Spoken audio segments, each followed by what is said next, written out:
everyone.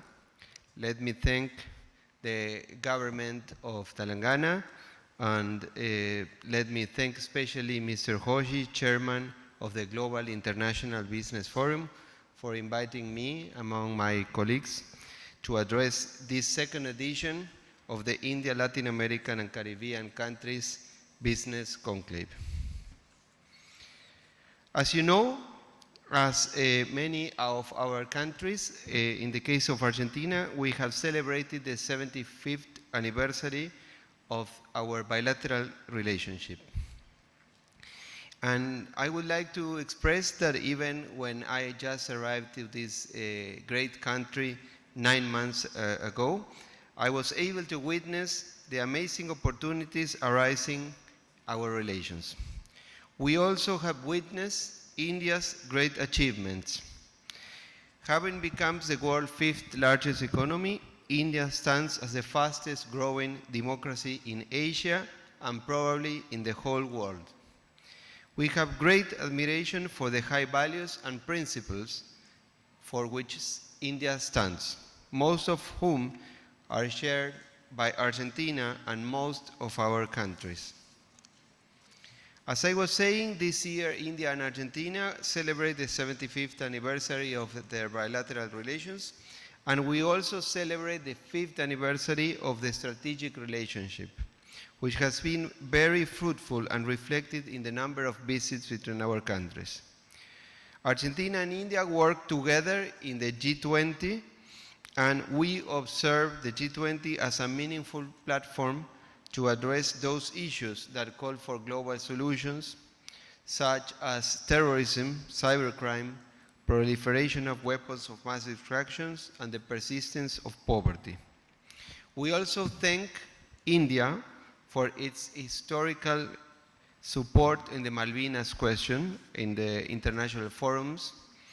And as I was mentioning, we share common values regarding democracy, freedom, and respect for human dignity. In the field of culture, relations between Argentina and India are strong and even predate the establishment of diplomatic relations. Indeed, 100 years ago, in 1924 and 1925, Rabindranath Tagore visited our country and stayed for 2 months as a guest of the renowned Argentine writer Victoria Ocampo. Also, tango and polo are 2 elements that combine the relations between our 2 countries. In other hand, Argentina is full of great practitioners of yoga, and the International Yoga Day is celebrated massively in Buenos Aires, in all the country, and in many other countries of our region. In terms of defense, bonds between the 2 countries have been strengthened through collaboration in the realm of defense and military strategies. Both armed forces have long enjoyed a relationship based on shared experience and mutual support, and collaboration in a range of activities, exchange of experience in mountains, in Aconcagua in our country, and in the Himalayan. It is in the economic field that I am pleased to highlight the remarkable progress of our bilateral trade between our countries. With a total volume reaching $5 billion, Argentina has solidified its position as leading supplier of soybean oil to the Indian market and the 3rd largest provider of sunflower oil. In recent years, Argentina and India have been marked a significant milestone in mining. The province of Catamarca in the north of Argentina is now hosting Indian firms that are not only exploring lithium, but also showing interest in copper and gold. These investments are particularly important as India advances its electrical vehicles, aiming to secure a resilient and diversified supply chain for critical minerals essential for various industries in India. Our bilateral relations extend beyond the political and commercial spheres. The commitment of our private sector is evident with examples such as Argentina IT company Globant, based in Pune, and UPL Group with facilities in Argentina. In terms of energy, I'm happy to convey Argentina's CEO of IPF, the largest company of gas and petrol in Argentina, has visited twice India in the last months. And there is a possibility due to the development that is taking place in Vaca Muerta, in the Patagonia, as Argentina competing as a reliable energy supplier for India.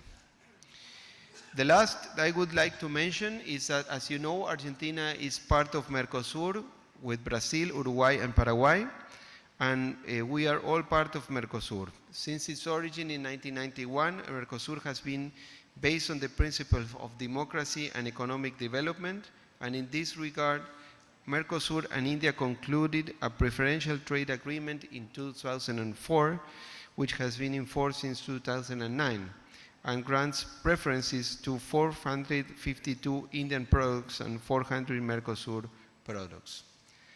But the current agreement does not meet the level of ambition that both Mercosur countries and India expect. We greatly appreciate India's intention to expand our preferred trade agreements.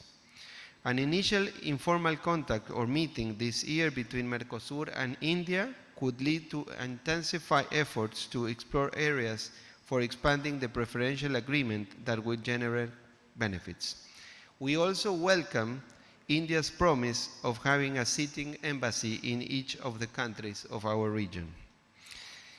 Among all the before mentioned, we are convinced that these great opportunities arising the relations between India and Argentina and India and Latin American and Caribbean countries are so great that make me very hopeful about these ties between our countries. Thank you very much once again.